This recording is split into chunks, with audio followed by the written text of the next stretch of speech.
네, 이 시간에 이제 오바댜서를 보겠습니다. 그죠? 이 발음하기도 쉽지 않죠? 근데 이제 오바다 하면 어디가 있는지 잘 몰라요. 동해바다인지 서해바다인지. 그죠? 그래서 우리가 오바다 하면요. 설교 한 적도 없고, 그죠? 설교 들은 적도 없어. 그래서 성경이 있는지 없는지 헤매죠. 그래서 오바다 사람은요, 한참 앞뒤를 찾다가 이제 찾아요. 근데 오바다서도 성경입니다. 구약 성경 중에 가장 짧은 책이죠. 책입니다. 예, 그럼 오바다서를 통해서도 우리가 누구를 만나야 해요? 우리가 성경을 읽을 때 가장 중요한 전제가 성경이 내게 대해서 증거한 것이다. 그래서 오바다서도 성경이기 때문에 이 오바다서 속에서도 우리가 예수 그리스도를 만나야 합니다. 그래서 우리가 성경을 올바로 깨닫게 되죠. 그러면 오바다서는 언제 기록됐을까? 오바다 선지자가 누군가에 대해서는 아직도 정확히 알지 못해요. 그렇죠? 오바다서 선지서를 썼다 이렇게만 이제 이해하는데, 그러면 오바다 선지사가 활동한 시대는 유다가 멸망할 때쯤 활동한 선지자입니다. 유다가 멸망할 때쯤. 그러면 오바다를 통해서 하시고자 하는 말씀이 무엇인가? 그러니까, 그죠? 오바다에서가 이제 선포한 것은 에돔에 대해서 선포했습니다. 에돔. 그러면 에돔은 어느 나라예요? 에돔. 에돔은 에서의 후손이 세운 나라입니다. 이게 에서의 별명이 에돔이죠. 그죠? 그래서 에서의 후손이 세운 나라가 에돔인데, 그러면 에서와 야곱, 이건 어떤 관계예요? 적대 관계입니다. 대표적인 성경에서 말하는 적대 관계죠. 적대 관계입니다. 성경은 두 진영으로 나눈다고 그랬습니다. 여자의 후손의 진영과 뱀의 후손은 두 진영으로 나뉘고, 그 두 진영이 아주 극명하게 표현하는 것이 지금 에서와 야곱의 관계입니다. 그러면 에서와 야곱의 관계는 언제부터 나타나냐면 창세기 25장부터 나타나죠. 자, 리브가가 임신했는데 그 속에서 배 속에서 태아들이 싸우는 거예요. 그래서 하나님께 물어봤어. 왜 그러니까 네 두 나라가 네 태중에서 싸우고 있다는 거예요. 자, 선택하기도 전에, 태어나기도 전에 지금 두 민족 두 나라를 나눌 것을 이야기하죠. 그러니까 지금 에서와 야곱은 버림받은 자와 하나님의 택한 자, 사랑받는 자와 미워하는 자가 이미 하나님의 주권적인 선택에 의해서 이루어진 것을 보여주죠. 그래서 이제 에돔은 바로 이 에서의 후손이 세운 나라입니다. 그러면 성경에 보면 이 에서의 후손이 계속해서 여자의 후손 진영을 적대해오는 것을 보게 돼요. 어디서 나타나요? 출애굽기 17장에서 아말렉이라는 족속이 애굽에서 나온 이스라엘을 제일 먼저 적대했어요. 그죠? 또 에스더서에 보면 어떻게 해요? 그게 바사에 남은 유대인을 진멸하기 위해서 하만은 누구예요? 유대인의 대적 아각 사람 하만이라고 써요. 아각은 누굴까? 사무엘상 15장에서 사울이 아말렉과 전쟁을 할 때 그의 왕이 아각이에요. 아각이죠? 그러니까 이 성경을 보면요, 계속해서 지금 에서의 진영과 야곱의 진영이 적대하고 있는 것을 보게 됩니다. 그런데 지금 여기서 오바다를 통해서 에돔에 대해서 말씀을 선포해요. 그러면 에돔은 지금 이 마지막 때 유다가 멸망할 때 무슨 짓을 했느냐 하면, 유다가 멸망할 때 바벨론의 앞잡이가 돼서 유다가 멸망할 때 결정적인 역할을 하는 것이 바로 에돔이에요. 에돔. 그러면 아무리 못됐다 하더라도 형제 국가가 어려움에 처하면 도와줄 것 같은데 도와준 기는커녕 적에 앞장서서 그의 길잡이에 돼서 자기 형제의 그걸 멸망하는데 앞장섰다는 거예요. 앞장섰다. 자, 이 에돔에 대해서 하나님은 심판을 경고하는 겁니다. 경고하는 거죠. 그러면 에돔이 심판을 받는 것은 두 가지 방면입니다. 두 가지 방면. 첫째는 형제에게 포악을 행하는 일이고, 두 번째는 그들이 교만했다는 거예요. 4절을 보면 내가 독수리처럼 높이 떠오르며 별 사이에 깃들지라도 내가 거기서 너를 끌어내리리라. 바로 이제 교만한 겁니다. 얼마나 네가 높아 올라간다더라도 반드시 내가 끌어올리리라. 자, 이 에돔의 족속은요, 창세 때부터 이미 그들은 교만한 족속이 됐어요. 창세기 36장을 보면요, 창세기 36장 31절을 보면 에돔민족이 세일로 가는데 거기서 이미 왕이 되어 왕노릇 했다고 했습니다. 그러면 반대로 야곱의 족속은 어떻게 해요? 이제는 직사게 고생해가지고 결국은 애굽에서 노예로 전락되는 신세가 되는데 에돔은, 예수의 후손인 에돔은 왕이 돼서 왕노를 하고 있어요. 그죠?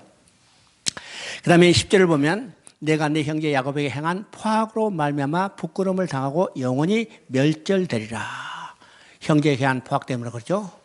자, 오바다 1장 21절을 읽어봅니다. 1장 21절 거기에 보면 나라가 여호와께 속하리라 됐습니다. 그렇죠? 자, 온 인류는 에돔과 이스라엘 족속으로 두 족속으로 나뉘지고는 두 족속 사이는 적대감이 지속될 거이나 결국은 에돔 족속은 심판당하게 되는 것을 말합니다. 그렇죠? 그래서 만국의 여호와의 만국을 벌할 날이 가까웠나니, 이제 만국의 벌할 날, 이것은 우주적인 심판을 이야기하는 겁니다. 그 심판이 있는 가운데도 피할 자가 있는데 그 피할 자는 누구요? 시온산에 피할 자가 있다는 겁니다. 그러면 시온산에 피할 자는 누굴까? 계시록 14장에 보면 어떻게 했어요? 시온산에 14만 4천이 서 있다고 했어요. 그러면 시온산에 서 있는 14만 4천은 여기서 말한 시온산에 피할 자입니다.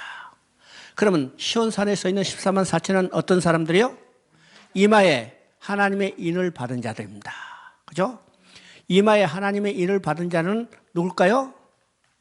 누굴까? 어? 예수 그리스도로 말미암아 구원받은 자예요. 하나님의 인을 받았다는 것은 우리 마음에 예수 그리스도의 피가 뿌림받았다는 것을 이야기하죠. 바로 그런 사람들은 어디 서 있어요? 시온산에 서 있어요. 시온산에 피할 자가 있는 거예요. 그러니까 만국이 벌할 날이 그 가운데서도 시온산에 서 있는 자, 하나님의 인을 받은 자들은 하나님의 도성 시온에 서 있게 되는 겁니다. 누구를 믿음으로? 예수 그리스도를 믿음으로. 그 다음에 요나서를 봅니다. 요나서는 이제 시대적으로는 호세아 아모스하고 동시대예요. 그러니까 근데 호세아 아모스는 북이스라엘 향해서 예언 활동을 하고 요나는 북이스라엘이나 유다가 아니라 저 아수르 니네를 향해서 선지 활동을 한 선지자죠. 그러면 요나 하면 우리가 이제 주일학교 교재 제대로 나오니까 교회 몇 번만 다녀도 다 알아요. 그죠? 자, 요나 하면 우리가 언름생에서 불순종의 대명사, 그죠? 또 의심하면 어떻게 해요? 도마, 의심의 대표적인 사람 이렇게 이야기하지만은 요나도 이제 불순종한 것은 맞지만은 그러면 요나도 선지자죠. 하나님은 요나를 불러서 저 니네에 가서 외치라고 그랬어요. 니네로 외쳐. 근데 이제 요나는 니네로 가지 않고 어떻게 해요? 하나님의 명령을 거기서 다시서 가려고 그래요. 야, 이게 내가 니네에 가면 안 돼. 안 가. 그리고 이제 다시스로 가려고 그랬죠. 왜 요나가 하나님이 니네로 가라 했는데 니네로 가지 않고 이제 다시스로 가려고 그랬을까? 이건 선민 의식 때문에 그렇습니다. 선민 의식 때문이죠. 자, 적군 저 니네가 구원받는 건 나는 싫다는 거야. 저 멸망해야지 왜 구원받는가? 그래서 니네로 가라는 하나님의 명령을 어기고 다시스로 갔죠. 다시스로 갔어요. 자, 요나가 니네로 가지 않고 다시스로 가려고 하는데 딱 다시스로 가게 해서 어떻게 해요? 배 타러 이제 옆바로 가는데 배가 딱 있어요. 그죠? 할렐루야! 그죠? 하나님이 다 이 길을 준비해 주셨구나. 그 기뻐서 어쩔 줄 몰랐죠. 그래서 그 배를 탁 타고 이제는 출항을 했는데 어떻게 해요? 풍랑을 만나요. 풍랑을 만나요. 자, 풍랑을 만난 가운데 그 선원들은 이것이 웬일인가? 무슨 풍랑이야? 그래서 그 풍랑에서 자기들이 구원받기 위해서 최선의 노력을 다하는 겁니다. 자기들이 귀하게 여기는 화물도 다 버려버리고 배를 가볍게 해서 어떠든지 살려고 애를 쓰죠. 근데 하나님의 사람이었던 요나는 어떻게 했어요? 아무 일도 하지 않고 배 밑창에 들어가서 자고 있었는 거예요. 그때 선원들이 이 요나를 찾아서 뭐라고 그래요? 네가 이렇게 하는 것은 어찌함이뇨? 그죠? 이것이 오늘 우리에게 질문하는 것도 똑같아요. 그죠? 하나님의 사명을 버리고 우리의 자영자재하는 우리에게 네가 이렇게 하면 어찌함이뇨? 물어보는 거죠. 오늘 우리에게 질문하는 것도 똑같습니다. 자, 하나님은 이제 하나님의 명령을 거역하고 지금 다시서 도망가다가 풍랑을 만나 그건 죽게 된 그에게 어떻게 해요? 물고기를 보내고 물고기 뱃속에 들어가게 하는 거죠. 무슨요? 그러니까 우리가 요나서를 볼 때는요. 요나가 주인공도 아니고 벳사강도 주인공 아니고 니느웨도 주인공이 아니고 어떻게 해요? 절대적으로 하나님의 주권이요. 그죠? 모든 것들이 하나님이 사용하는 도구라는 사실이죠. 요나도 하나님이 사용하시고 나중에는 물고기도 하나님이 사용하시고 풍랑도 하나님이 사용하시고 박농굴도 하나님이 사용하시고 벌레도 하나님이 사용하시는 거예요. 모든 것에 주권이 누가 있느냐? 하나님이 있다는 사실을 우리가 보게 됩니다. 그죠? 자, 1장 2절 3절 읽어봅니다. 너는 일어나 저 큰 성읍 니느웨로 가서 그것을 향하여 여치라. 그러나 요나가 얼굴을 피하여 오르고 일어나 다시스로 도망하려 욥발에 내려갔더니 마침 다시스로 가는 배를 만난지라. 여호와의 얼굴을 피하여 그들과 함께 다시스로 가려고 뱃삭을 주고 배에 올랐더라. 지금 이제 요나가 하나님의 명령에 불순종해서 다시스로 도망가는 거죠. 이게 요나가 니느웨로 가지 않고 지금 다시스로 도망하려 하는 그 마음은 어떤 것인가? 이방인을 멸시하는 이게 민족적 우월주의에 빠져 있기 때문이요.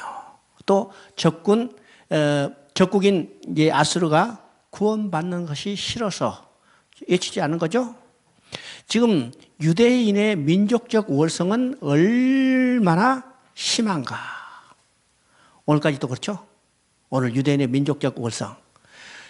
지금 우리가 성경에 봐도요. 유대인의 민족적 우월성이 얼마나 심한가를 우리가 보게 됩니다. 사도행전의 베드로도 하나님이요 동물을 보내서 먹으라고 했는데 나 유대인이 부정한 거 안 먹는다고 그랬어요. 그렇죠? 그러니까 이 유대인의 우월성, 이 유대인의 민족적 우월성 때문에 그들이 뭐라고 했어요? 유대인만이 구원받고 유대인이 구원받기 위해서는 유대인이 돼야 하고 유대인이 되기 위해서는 할례를 해야 한다. 그것이 성경에서 계속까지 주장하는 것도 오늘도 마찬가지죠. 오늘 유대인은요, 오실 메시아를 믿지 않고 어떻게 해요? 아직도 거부하고 있어요. 이건 민족적 우월성 때문에 나타나는 겁니다. 그렇죠? 자, 그래서 다시스로 도망가는 그들에게 풍랑을 보내서 하나님이 그들의 요나를 징계하는 거죠. 그래서 뱀이창이 가지고 있는 요나에게 사공들이 물어봅니다. 내가 어찌하여 이렇게 행하였느냐? 이건 오늘도 우리에게 똑같은 질문을 하고 있다는 사실을 우리가 알아야 합니다. 알죠? 자, 뱀이창에 들어가서 이제는 어떻게 됐어요? 그거 선원들에서 발각되고 나로 인한 연고다 해서 자기를 이제 물속에 집어 던지라고 했어요. 그래서 선원들이 이제 물속에 집어 던졌더니 하나님이 물고기를 준비했다가 요나를 삼키게 하죠. 요나가 이제 물고기 뱃속에 들어가서 기도하는 내용이 2장의 내용입니다. 2장의 내용이죠. 이 물고기 뱃속에서 기도하는 내용 중에 핵심은 뭘까?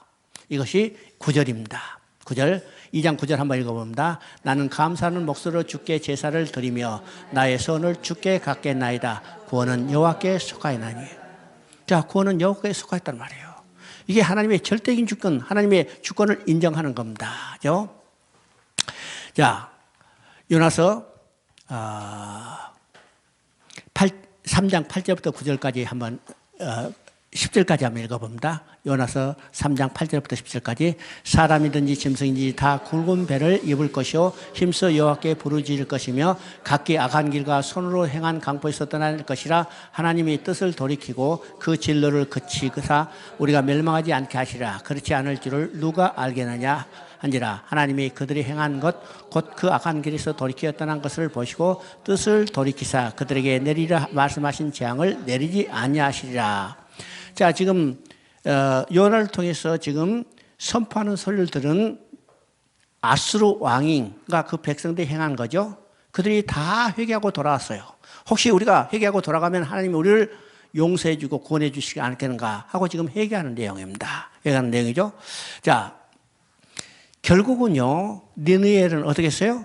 그들이 다 회개하고 금식하고 회개하고 죄를 뿌리며 이제 기도할 때 하나님이 그들을 구원해 줬어요. 그래서 성경은요, 이 요나의 표적과 니느웨의 표적을 이제 신약의 복음서에서 이야기합니다. 여러분 이제 누가복음 11장 30절을 한번 읽어보면 요나가 니느웨 사람들에게 표적이 됨과 같이 인자도 이 세대에 그러하리라. 11장 이제 누가복음 10장 32절을 읽어보면 심판 때 니네 사람들이 일어나 이 세대 사람을 정죄하려니 이는 그들이 요나의 전도를 듣고 회개하였음이거냐 요나보다 더 큰 이가 여기 있느니라. 여기서 이제 예수님이 요나의 사건을 가지고 이야기를 하죠. 그러면 여기서 이제 두 가지를 이야기해요. 첫 번째는 요나의 표적입니다. 요나의 표적. 두 번째 또 하나는 니네의 표적이요. 그럼 이게 무슨 말일까? 그렇죠? 하나는 요나의 표적이고 하나는 니느웨의 표적입니다. 그러면 요나의 표적은 어떤 것일까요? 요나의 표적은 1차적으로 요나가 물고기 뱃속에 들어가서 3일 있다가 다시 살아난 것을 이야기하죠. 이것은 예수님이 죽으셨다가 장사된 지 3일 만에 부활할 것을 예표해 주는 겁니다. 그러니까 요나보다 더 큰 이가 여기 있다는 거예요. 요나는 물고기 뱃속에 들어갔다가 3일 있다 나왔지만 나는 무덤 속에 들어갔다 3일 안에 부활할 것이라니까. 그러니까 요나보다 큰 이가 더 있다고 그러죠. 이제 두 번째 또 하나의 표적은 니느웨의 표적입니다. 그러면 요나서를 통해서 보여주기를 원하는 궁극적인 하나님의 마음은 어떤 것일까요? 우리가 일반적으로 니느웨가 회개하고 살다, 이방인 구원이다 이렇게도 이제 이야기하지만은 더 궁극적인 목적은 그것을 보고 이스라엘이 회개하고 돌아오기를 원하시는 거예요. 자, 봐라. 니네도 회개하고 돌아오는데 너희들도 회개하고 돌아오지 않느냐. 하나님 백성이 너희들이 하나님을 떠나서 우상을 숭배하고 죄악을 행하면 안 된다. 돌아오라. 회개하고 돌아오게 하는 거예요. 그러면 여기서 지금 예수님이 말하는 니느웨의 표적은 어떤 것일까?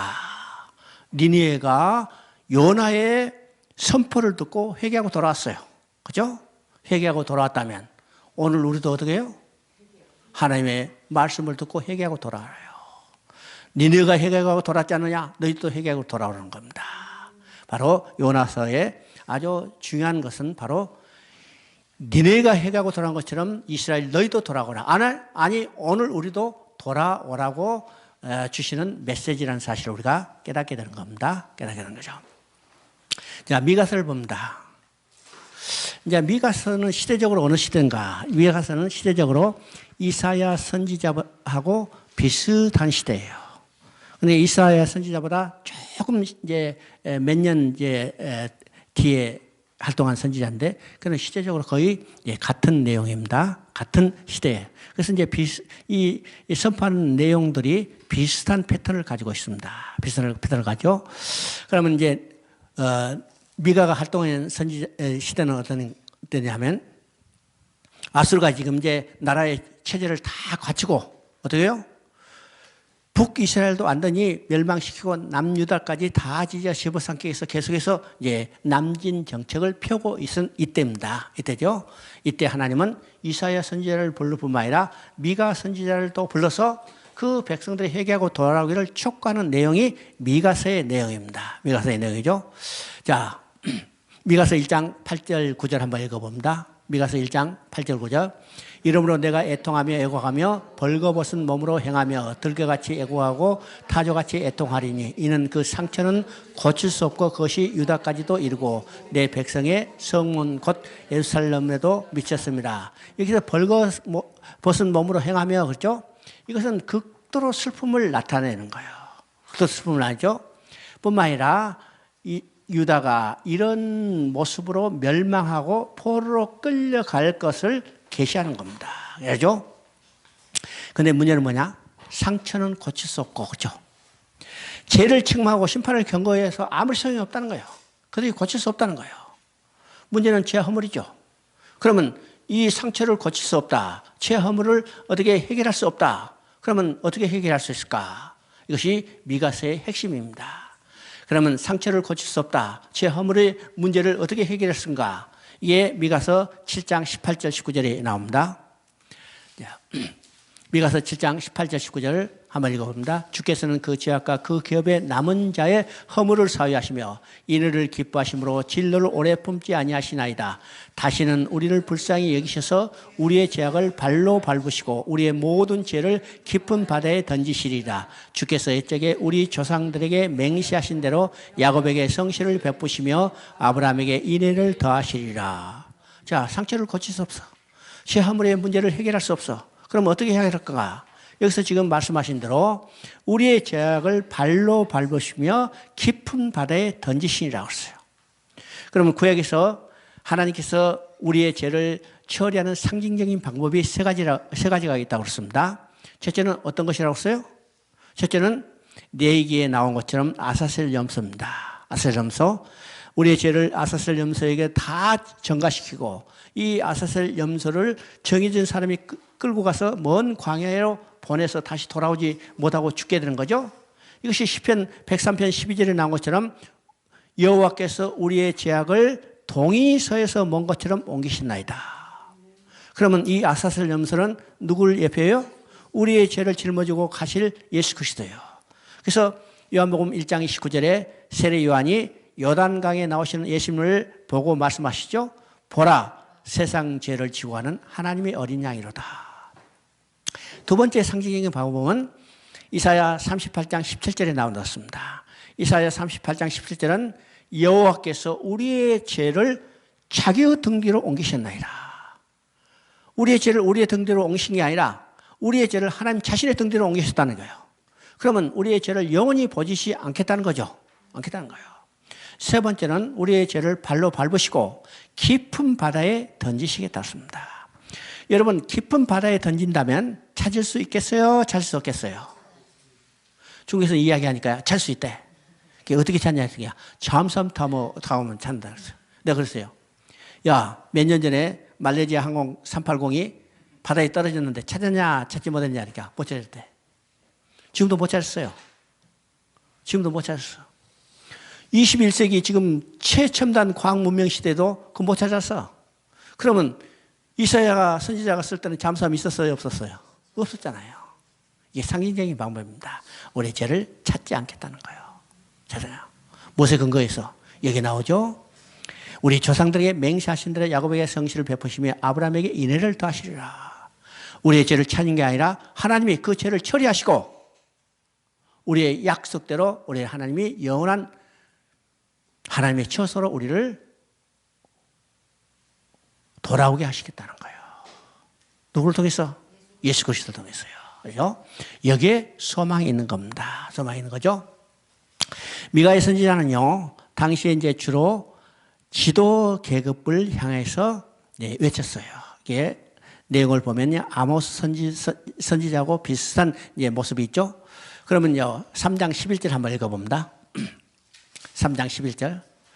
그들의 울음머리는 뇌물을 인하여 재판하며 그들은 제사장들은 삭슬을 위하여 구현하며 그들의 선지자는 돈을 위하여 점을 치면서도 여호와의 의를 의뢰하기를 여호와께서 우리 중에 계시지 아니하냐 재앙이 우리에게 임하지 아니하려 하는도다. 자, 이건 이제 여기뿐만 아니라 미가의 선지자는요 여러 군데서 지도자들을 책망하고 있는 겁니다. 책망하고 있죠. 근데 이제 3장 1절에도 정치 지도자들이요. 방백들이라고 씁니다. 3장 5절에도 선지자들이라고 써요. 또 3장 11절에도 제사장들이라고 써요. 근데 이제 이 11절은 아주 종합적으로 이야기하죠. 자, 지도 계급들의 죄를 책망하고 있습니다. 또 백성들을 책망하는데 백성들은 뭐라고 하느냐? 그들은 가라앉은 찌꺼기 같다고 그랬어요. 백성들은 가라앉은 찌꺼기. 이 가라앉은 찌꺼기라는 것은 다른 말이면요, 아무리 흔들어도 요지부동하다는 거예요. 요지부동. 지금 하수구에 보세요. 하수구에 찌꺼기가 꽉 찼으면 막 흔들어도 움직이지도 않아요. 그냥 짝대기로 끄집어내야지. 그죠? 근데 여기서 가라앉은 찌꺼기라는 것은 쇠를이나 납을 녹일 때 그 찌꺼기입니다. 찌꺼기죠? 그러면 녹으면 이제 찌꺼기가 이제 올라가지고 엉거붙어요. 이것은요, 보통 불에, 쇠를 녹이는 일반적인 온도의 불에는 녹질 않아요. 이 찌꺼기를 녹이기 위해서는 이 쇠를 녹이는 불보다 더 센 불을 쬐야만 녹게 됩니다. 그러면 가라앉은 찌꺼기를 고치기 위해서는 어떻게 해요? 더 센 심판이 있어야 하는 거예요. 심판이 있는 겁니다. 그러니까 미가의 선지는 바로 이런 지도자들과 백성들 모두에게 심판을 경고하는 겁니다. 경고하는 것뿐만 아니라 선지서는 반드시 회복을 약속하고 있다고 그랬죠.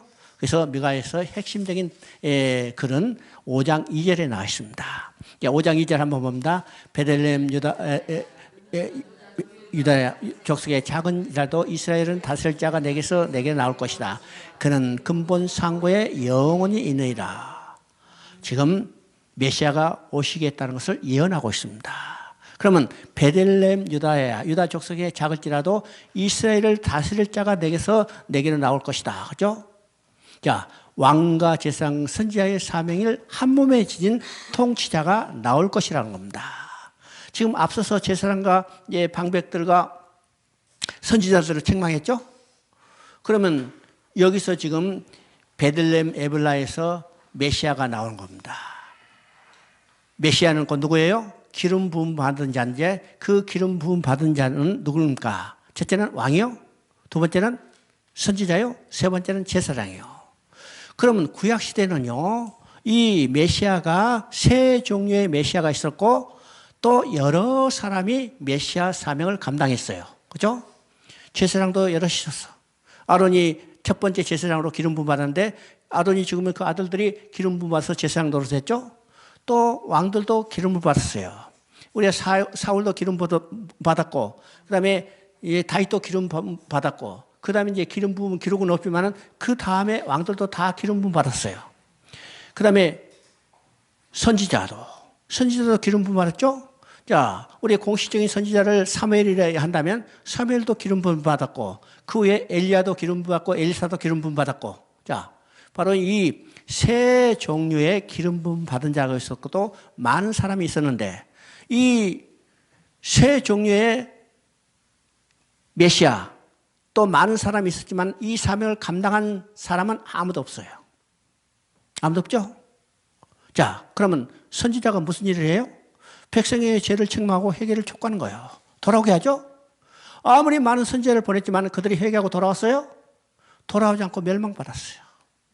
그러니까 선지자 사명을 감당한 사람이 없죠. 어떤 사람은 이제 우스갯소리를 이야기해요. 많은 선지자 중에서 오직 요나만 그 사명 감당했다 이렇게 이야기해요. 왜요?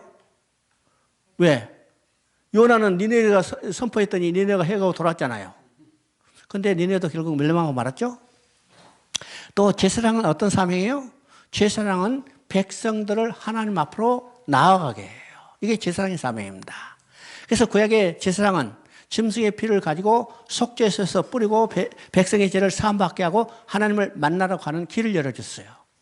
그런데 구약에 많은 제사장이 있었지만 그 사명을 온전히 감당했던 제사장이 있어요? 없어요. 왜일까? 아무리 많은 제사를 드렸지만 지성소에 들어간 휘장은 열리지 않았잖아요. 휘장이 열리지 않았던 것은 제사장이 그 사명을 감당하지 못했다는 거예요. 세 번째, 왕이에요. 왕의 사명은 뭘까? 우리가 왕 하면요, 멋있는 옷 입고 근사한 의복 입고 그냥 권세나 부리는 것처럼 생각하지만은 왕의 사명은 두 가지입니다. 첫째는 백성을 안전하게 살도록 해요. 그럼 안전하게 사는 것은 두 종류입니다. 첫째는 외부의 침략으로부터 막아줘야 해요. 이게 국방이죠. 또 내부의 질서를 확립해야 안전하게 살 수 있죠. 이게 치안이요. 그래서 군사와 치안, 이게 이 왕이 감당해야 할 중요한 사명입니다. 두 번째는 백성이 잘 먹고 살 살아야 해요. 그죠? 이게 경제적이요. 그래서 어떤 나라들의 지도자들이 두 가지죠. 정치적으로, 군사적으로 이게 안정되게 살게 하는 거. 두 번째는 경제적으로 풍요롭게 하는 게 살게 하는 거. 이것이 왕의 사명입니다. 왕의 사명. 근데 이스라엘 백성에 많은 왕이들이 있었지만 이 사명을 다 완성했어요? 완성 못했잖아요. 왜요? 이스라엘은 로마에 멸망받았고 그 백성은 헐벗고 굶주렸어요. 그러면 구약에 세 종류의 메시아가 있었고 많은 사람들이 있었지만 이것을 완성한 사람은 아무도 없어요.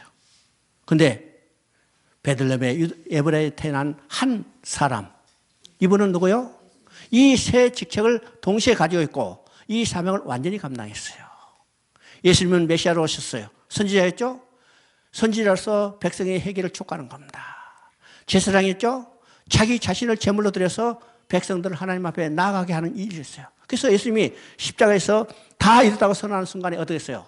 지성소에 들어가는 휘장은 찢어졌어요. 하나님께 나가 길이 열죠? 여러분은 예수 그리스도를 믿음으로 이제는 어떻게 했어요? 하나님 앞에 나아가게 됐잖아요. 제사장 사명이요. 또 왕으로 사명은 메시아 예수 그리스도가 다스리는 이 나라는 평강의 나라예요. 풍요의 나라예요. 그죠? 공의와 정의가 다스리는 나라예요. 그러니까 여기서 베들레헴 에브라에 나타난 이 한 아기를 통해서 메시아의 사명을 완전히 감당하게 되는 것을 말합니다. 자, 여기서 이제 에브라다로 했죠. 그리고 그 밑에 이제 근본 상고의 영혼이라. 그러면 이게 베들레헴이라고만 쓰지 않고 에브라다라고 했을까? 에브라다는 베들레헴의 옛적의 이름이요. 그죠? 옛적의 이름. 우리 한국도 그런 것이 있죠? 이제 어떤 지명이 지금 쓰지만은 옛날에는 다른 지명 썼던 것이 있잖아요. 그래서 이제 학자들이 그 연구하고 옛날에는 이런 지명이다. 이런 지명의 의미는 무엇이다. 이렇게 하는데 여기서도 마찬가지입니다. 에브라에다는 베들레헴의 옛적의 지명. 그러니까 예수님은요, 옛적부터 계셨던 분이요. 지금 여기서 타는 게 아니라 옛적부터 계신 분. 그래서 상고의 근본이라 이렇게 이야기를 합니다. 예수님 누구세요? 태초에 말씀이 계시니라. 예수님의 선제성을 이미 이야기를 하고 있습니다.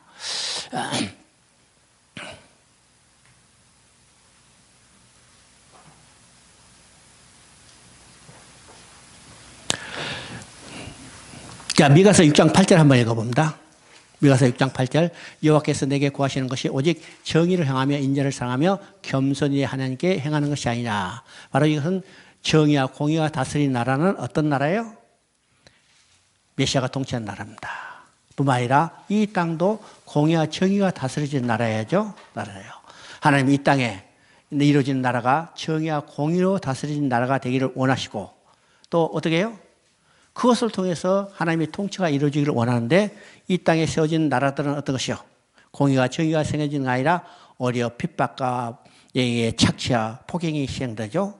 그러면 이 땅에 세워지는 교회를 통해서 하나님은 공의와 정의가 시행되기를 원해요. 그래서 오늘 교회를 통해서 하나님의 통치가 이루어지기를 원하시는 거죠. 그런데 오늘 교회가 정말로 공의와 정의가 행해지는 하나님의 나라를 보여주는가 우리가 한번 생각해 봐야 합니다. 그죠? 그러면 이제 나음서를 봅니다. 나움 선지자가 누군지 이게 또 정확히 밝혀지지 않았어요. 그런데 나움 선지자가 활동한 것은 어느 때인가죠? 자, 이것은 아수르에 대한 예언 활동을 한 겁니다. 그러면 100년 전에 하나님은 요나를 통해서 아수르, 그 니네에 대해서 선포했죠? 이때는 아수르가 막 이제 탄생해서 나라가 완전히 확립되지 않는 상태에서 그들이 회개하고 돌아올 것을 촉구했는데 지금 나홈서는요, 요나가 활동한 시대로부터 한 100년 정도가 지난 시대예요. 그러면 이 100년 정도 지난 상태는 어떨까요? 100년이 지났기 때문에 이제 아수르가 완전히 나라의 체제를 정부하고 이제는 중동 지방에서 가장 강력한 패권국가가 됐습니다. 패권국가가 됐죠. 그래서 이 나라들을 침략하고 그 나라를 영토를 점령해 가요. 그래서 하나님은 나훔 선지를 통해서 이제 아수르 여기 중동 지방의 가장 강력한 패권국가가 된 이 아수르를 향하여 말씀을 선포하는 겁니다. 그러면 나훔 선지자가 이 아수르에게 예언 활동을 할 때는 아수르는 정치적으로 군사적으로 아주 강력한 나라가 됐습니다. 여러분 한번 보세요. 1장 12절을 보면 여기에 군사적으로 아주 강력한 나라입니다. 반대로 3장 16절 17절을 보면 경제적으로 아주 강력한 나라예요. 그러면 하나님은 아수르에게 지금 나훔 선지를 통해서 선포하는데 그 두 가지 방면이 있습니다. 첫째는 아수르가 최고의 국력을 가시할 때 하나님은 아수르의 아주 잔혹한, 그러니까 이방 나라에 대해서 아주 무서울 정도로 위협하고 그들을 정보하고 압제하는 그것에 대해서 하나님은 경고하고 있는 겁니다. 그죠? 자, 우리가 이제 아수르가 얼마나 잔혹해야 하는가 알죠? 지금 아수르는 어느 지역이냐면 지금 전쟁이 한창 하고 있는 시리아 지역이에요. 그죠? 시리아 지역. 우리가 이제 지역적으로 보면 아수르, 그 다음에 바벨론, 그 다음에 바사가 나옵니다. 그러면 이제 쉽게 얘기하면 아수르 하면 오늘 시리아 지역, 그죠? 그 다음에 바벨론 하면 오늘 이락 지역, 바사 하면 오늘 이락 지역. 그러면 이제 겹친 부분이 있지만은 그냥 쉽게 이렇게 이해하면 됩니다. 그 중에서 가장 여기 악한 나라는 누구냐면 아수르예요. 전쟁을 해도 지금 몇 년이에요? 참 지독하죠? 그 백성이 다 지금 못 살겠다고 새 뿔뿔이 지금 난민이 되는데도 그 안에는 눈하나 깜짝하는 나라가 아수르입니다. 지금 시리아예요. 이게 옛적부터 아수르는 잔혹한 나라 중에 하나입니다. 이 나라에 대해서 하나님은 그를 멸망시키겠다고 징계를 지금 선포하는 거죠. 신발해요. 자, 그래서 1장 1절을 보면요. 니느에 대한 중한 경고라. 옛날에는 이제 성경은 중한 경고라고 되어 있는데 이제 이게 그냥 경고라고 되어 있죠. 곧 엘고스 사람 나은의 묵시라. 100년 전에는 니느를 통해서 회개 표적으로 삼았지만 이제는 니느를 심판의 표적으로 삼고 있습니다. 그죠? 자, 1장 2절 3절 한번 읽어보면 1장 2절 3절 여호와는 질투하시며 보복하시는 하나님이시라. 여호와는 보복하시며 진노하시되 자기를 거스리는 자에게 여호와는 보복하시며 자기를 대적하는 자에게는 진노를 품으시며 여호와는 노하기를 더디하시며 권능을 하시며 벌을 받을수록 결코 내어버리지 아니하시니라. 여호와의 길은 해리바람과 광풍에 있고 구름은 그의 발에 티끌이로다. 여기서 지금 여호와는 질투하시며 보복하시는 하나님이시라고 그랬죠. 그러면요, 질투하시는 하나님 하면 우리가 인상적으로 야, 질투하는 나쁜 일이다 이렇게 생각하지만 왜 질투해요? 왜 질투해요? 사랑하기 때문에 질투해요. 아무런 생각 없고 아무런 관심을 가지지 않으면 질투하지도 않아요. 그러면 질투는 뭐예요? 사랑의 극단적인 감정이에요. 극단적인 감정이 질투죠. 보통 사랑하면 질투도 안 해요. 극단적으로 크게 사랑하기 때문에 크게 반대로 나타나는 감정이 질투예요. 그러면 하나님은 니네를 사랑해요? 사랑하지 않아요? 사랑해요. 사랑하기 때문에 지금 선포하는 겁니다. 회개하고 돌아오라고 선포하는 거죠. 오늘 부모가 자식들을 징계해요. 심하면 주업해죠. 왜 주업해요? 사랑하기 때문에. 사랑하기 때문에 극단적으로 그 감정이 표현되는 것이 주먹으로 때리는 거예요. 두들겨 패는 거예요. 이 질투하는 거예요. 그러니까 이 질투하는 감정도 어떤 것이요? 사랑하기 때문이요. 사랑하기 때문에. 사랑하시며 보복하시는 하나님이라. 보복하시며 진노하시되 자기를 거스르는 자에게는 여호와께서 보복하시며 어떤 자에게요? 거스리는 자에게. 쉽게 말하면 돌아오지 않는 자에게. 하나님은 끝까지 참으시며 돌아오기를 원하시는 것이 하나님의 마음입니다. 그런데 하나님은 어떤 하나님이었어요? 우리에게 쏟을 진노를 누구에게 쏟으셨어요? 예수님께서 쏟으셨어요. 예수님의 쏟으신 그 진노는 우리를 질투하시도록 사랑하는 마음 때문입니다. 그렇죠? 이것이 아가서 8장 6절에 나타나는 하나님의 마음이에요. 하나님의 마음이죠. 여러분 나중에 아가서 8장 6절 한번 읽어봅니다. 그죠? 그러면 지금 니네가 멸망받을 이유는 두 가지로 나타납니다. 여러분 이제 3장 1절을 보면 포악이 가득하며 탈취가 떠나지 아니하는도다. 잔혹성 때문입니다. 이제 두 번째는 3장 4절에 나타나죠. 이는 마술에 능한 미모의 음녀가 많은 음행을 함이라. 그가 그 음행으로 여러 나라를 묘하고 그의 마술로 여러 족속을 묘하고. 자, 여기 음행이라고 써요. 아수르가 행한 음행은 어떤 것일까요? 많은 나라들을 우상 숭배했습니다. 여러분, 아합이 이스라엘 왕 중에 가장 악한 왕이라고 그래요. 왜 아합이 이스라엘 왕 중에 가장 악한 왕이라고 여기 평가를 받을까요? 그 부인 이세벨 땡이에요. 이세벨은 어느 지역의 사람이요? 바로 이 시리아, 아수르 지역입니다. 시돈 지역이죠. 시돈 여자가 지금 아합에게 시집와가지고 이 자기 남편을 충동질해서 온 이스라엘에게 우상을 숭배해요. 그렇죠? 뿐만 아니라 지금 아수르는 나중에 지금 이스라엘을 멸망시키고 어떤 정책을 펴니까? 어떤 정책을 펴요? 지금 바벨론이 유다를 멸망시키고 펴는 정책과 아수르가 이스라엘을 멸망시키고 쳤던 정책은 완전히 달라요. 아수르가 이스라엘을 멸망시키고 폈던 정책은 이스라엘을 흔적도 없이 없애버리는 겁니다. 그죠? 이스라엘에 살고 있는 사람들을 끌고 가서 아수르 지역에 살고 하고 아수르에 살고 있는 사람들을 이스라엘 지역에 옮겨와서 혼합 민족을 만들어요. 이게 태어난 것이 사마리아 족속이죠. 뿐만 아니라 아수르에 있는 신들을 가지고 와서 사마리아 지역, 이스라엘 지역에서 우상을 숭배하게 합니다. 그러니까 민족적으로 종교적으로 완전히 혼합 종교를 만들어 본 것이 아수르의 이주 정책입니다. 그게 나중이죠. 그런데 바벨론은 어떻게 했어요? 포로로 끌려왔지만 그들의 신앙을 그대로 지키도록 허락해 준 거예요. 이것이 아수르와 바벨론의 정책이 다른 겁니다. 그래서 바벨론에 끌려왔던 유다 족속은 어떻게 했어요? 이 용광로에서 정금 같은 믿음으로 다시 재림돼서 나왔어요. 그런데 아수르의 멸망받은 이스라엘은 흔적도 없이 없어졌죠.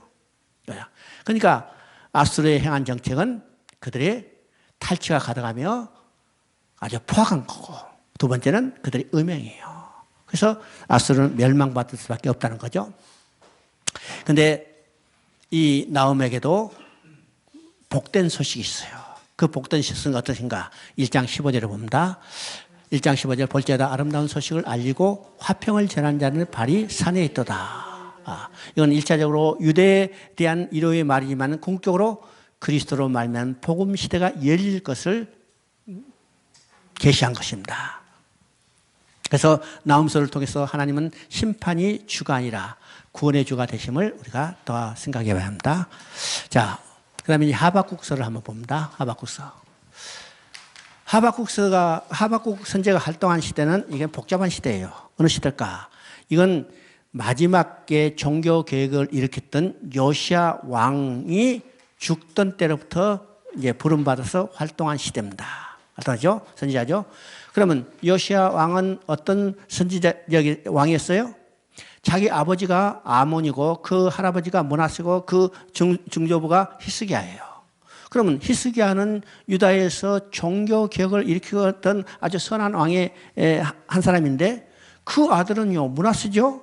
므낫세는 이스라엘 이제 유다 왕 중에 가장 악한 왕입니다.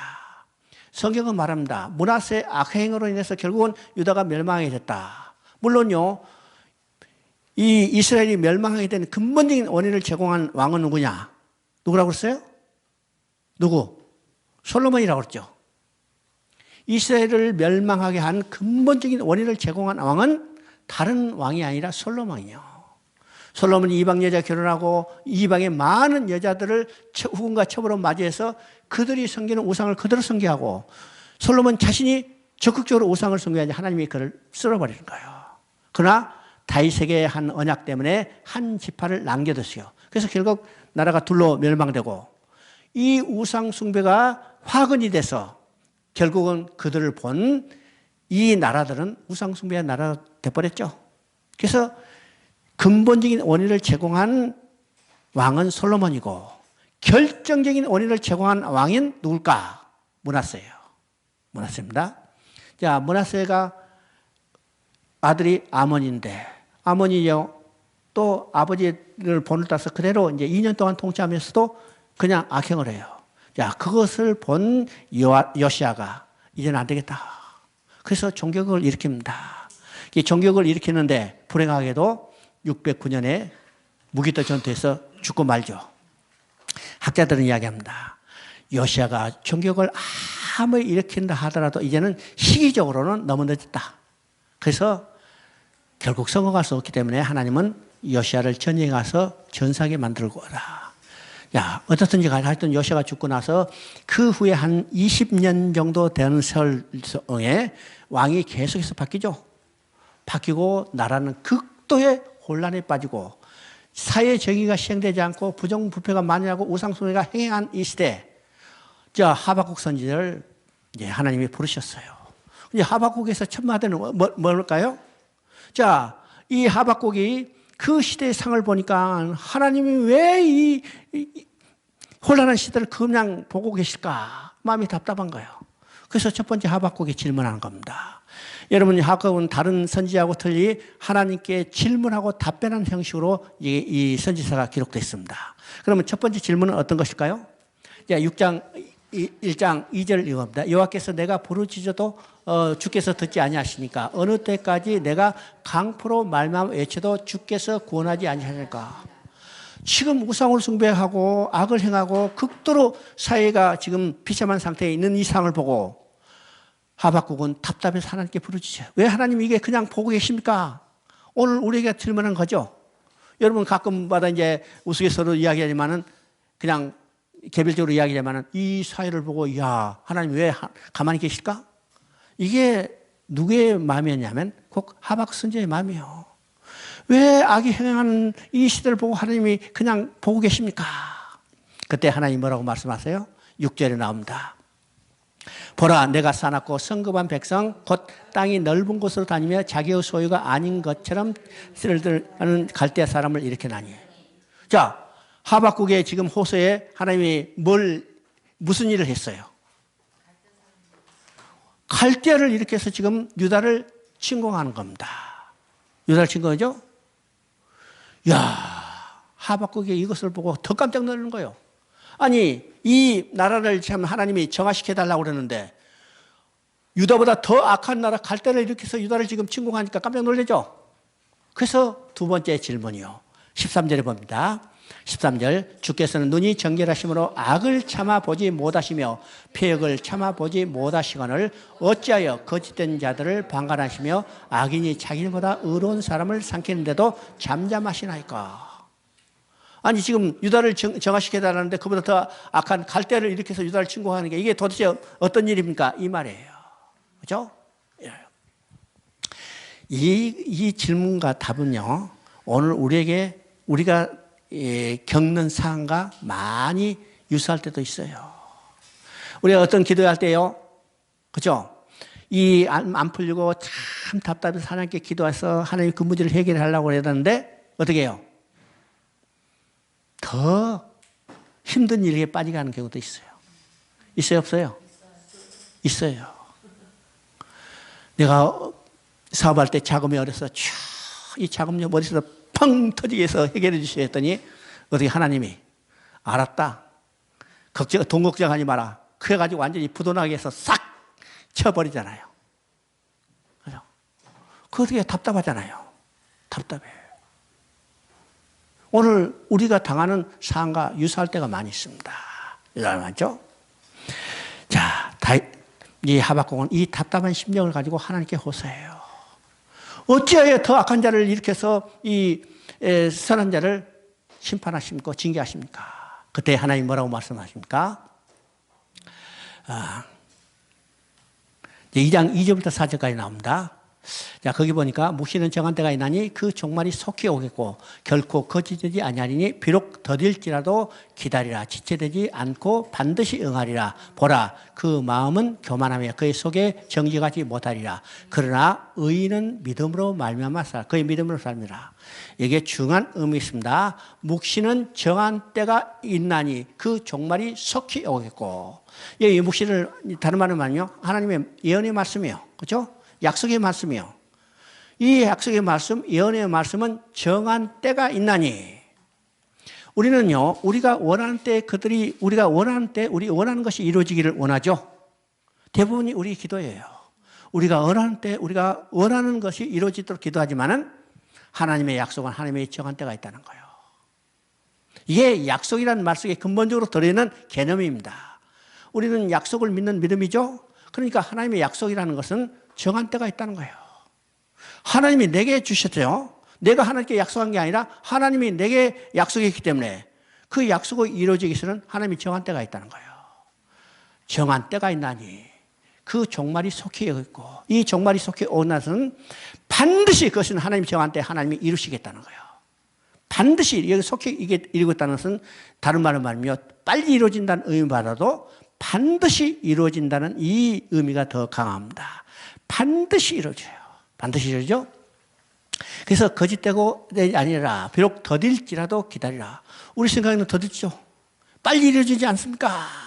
오늘 주님이 빨리 오시면 우리가 이 땅에서 고생하고 안 하고 살 텐데 왜 주님 안 오십니까? 더딜지라도. 그죠? 우리는 빨리 이루어지기는 원하지만은 하나님은 정한 때가 있어요. 정한 때 있죠? 그의 마음은 교만함에 그 속에서 정죄가 머리니 그러나 의인은 그의 믿음으로 살리라. 그러면 하나님이 묵시의 때가 있고 그것이 이루어질 때까지 우리가 이 땅에 사는 동안 우리는 뭘 살아요? 믿음으로 살아요. 어떤 믿음으로? 하나님의 약속은 반드시 성취된다는 믿음으로. 오늘 지금까지 우리가 성경을 통해서 하나님의 모든 약속이 다 이루어졌어요. 그 약속의 핵심은 뭐예요? 주님이 이 땅에 오시겠다는 거예요. 주님이 이 땅에 오셔서 우리의 죄를 사해 주셔서 십자가에 죽으시겠다는 거예요. 그건 다 이루어졌죠? 근데 우리는 또 하나의 약속이 있죠. 다시 오셔서 우리가 영원히 하나님과 함께 사는 나라를 이루시겠다는 거예요. 지금까지 모든 것이 이루어졌기 때문에 남은 하나의 약속, 다시 오신다는 이 약속도 반드시 이루어질 거예요.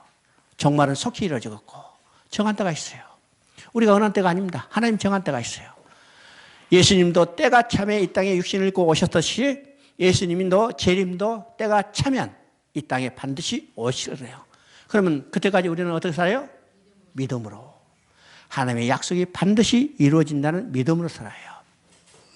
자, 우리는요, 이 의인이 믿음으로 산다는 이 말이 얼마나 중요한가. 이제 성경에 3번 이것을 인용하고 있죠? 3번. 자, 첫 번째 인용은 로마서 2장 17절이에요. 그 다음에 두 번째 인용은 갈라디아서 3장 11절. 이건 바울이 인용한 겁니다.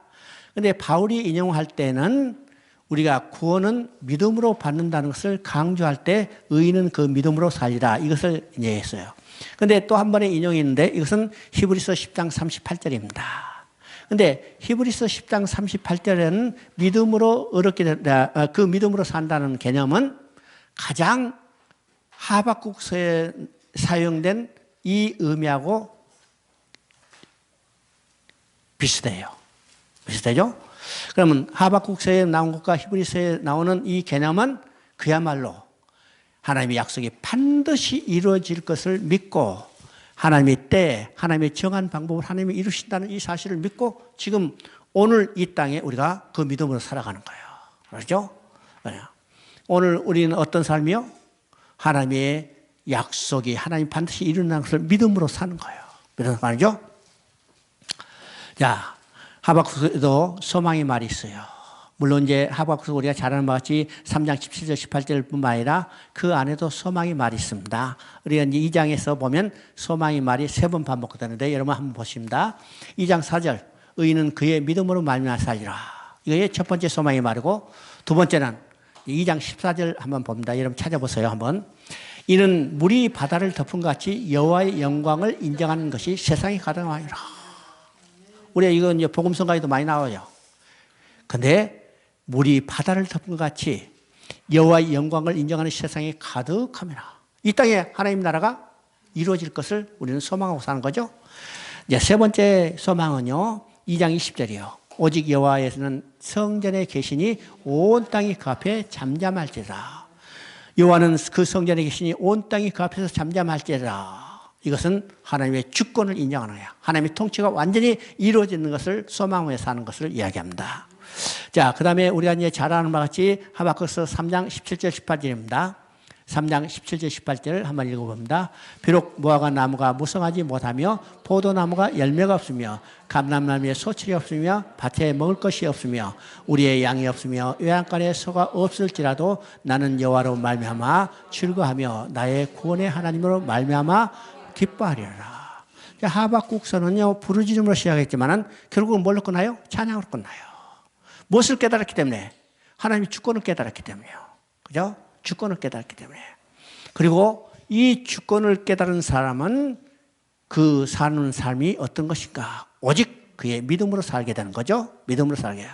그리고 결과적으로 이 마지막에 하박국의 찬양이 나오는 겁니다. 이 찬양은요, 없을지라도만이 5번 반복돼요. 이건 무조건적인 찬양이죠. 기쁨이죠. 우리는 어떤 조건적인 기쁨과 만족을 얻으려 하지만은 믿음으로 사는 자에게는 무조건적인 기쁨이에요. 왜요? 왜요? 하나님 지금 나와 함께 계시기 때문에요. 하나님이 나와 함께 계시기 때문에 나는 하나님만을 즐거워하며 기뻐하며 사는 거예요. 어떤 조건적인 기쁨이 아닙니다. 그죠? 자, 하박국은 마지막으로 역사의 주권자가 누구인가를 깨닫게 되는 겁니다. 깨닫겠죠? 그래서 하박국서의 핵심은 역사의 주권자가 누군가, 역사의 문제에 대한 해답을 얻었다는 것으로 결론을 맺고 있어요. 그렇죠? 그러면 하박국이 깨달은 역사의 문제는 어떤 것일까? 첫째는 역사는 하나님의 통치 아래 있다는 거예요. 우리가 성경을 볼 때 가장 중요한 것 중에 하나라고 했어요. 역사 인식 중에 가장 핵심은 역사의 주인은 하나님이시고 모든 역사는 하나님의 주권적인 통치 아래 있다는 거예요. 그렇죠? 이 세상의 역사도, 아니 내 인생의 역사도 하나님 주권자예요. 그렇죠? 그래서 하박국도 마찬가지로 역사의 주권자가 누구인가를 깨닫게 되는 거고, 그 다음에 역사는 하나님의 계획과 시간표에 따른다는 거예요. 그래서 하나님의 계획과 목적을 믿는 믿음은 어떻게 해요? 오직 하나님의 계획과 목적이 성취될 때까지 그의 믿음으로 사는 거예요. 믿음을 하죠. 세 번째는 역사는 하나님의 시간표에 따른다. 시간표에 따른다. 이미 우리는요, 이것을 저 창세기에서 봤어요. 이삭이 태어난 것은 하나님 말씀한 시기가 되어 태어났다고 그랬죠. 그러니까 하나님 약속한 때, 하나님의 약속한 방법으로 하나님의 약속을 이루신다는 거예요. 그러니까 역사는 철저히 하나님의 시간표에 따르는 거예요. 시간표에 따르는 거. 그 다음에 네 번째는 이 세상의 모든 역사는 무엇과 연결되어 있는가? 하나님 나라와 연결되어 있어요. 연결되어 있죠? 지금 우리 볼 때는 세상 사람들이 자기의 의지와 자기의 기술과 지혜로 무엇을 이룬 것 같지만은 실제로 주권자는 누구냐면 하나님 자신이고, 하나님은 하나님 나라를 이루어가기 때문에 이 세상의 모든 역사도 누구하고 연결되어 있어요? 하나님 나라와 연결되어 있어요. 하나님 나라가 있죠. 그 다음에 네 번째는 그래서 모든 사건은 하나님이 이대하시고 영원하신 영광스러운 목적 아래서 이루어진다는 거예요. 이것이 하박국서를 통해서 하박국이 역사의 문제를 깨달은 것입니다. 깨달은 거죠. 자, 오늘 여기까지 하고 이제 오후에 좀 빨리 하겠습니다. 고맙고 감사하신 하나님이 오늘 선지자를 통해서 들려주는 말씀이 무엇인지를 들었습니다. 이 말씀이 옛날 있었던 이스라엘과 유다에게 한 말씀이 아니라 오늘 이 시대에 이 땅에서 살아가는 나에게 주신 말씀임을 깨닫고, 이 민족에 주시는 말씀임을 깨닫고, 이 세계에 주시는 말씀임을 깨닫고, 우리가 회개하고 하나님 앞에 돌아가서 하나님의 약속대로 하나님의 영광을 바라보며 즐거운 삶을 누릴 수 있도록 우리를 이끌어 주시옵소서. 이 모든 말씀 우리 주 예수 그리스도의 이름으로 기도드립니다. 아멘. 여러분 수고하셨습니다.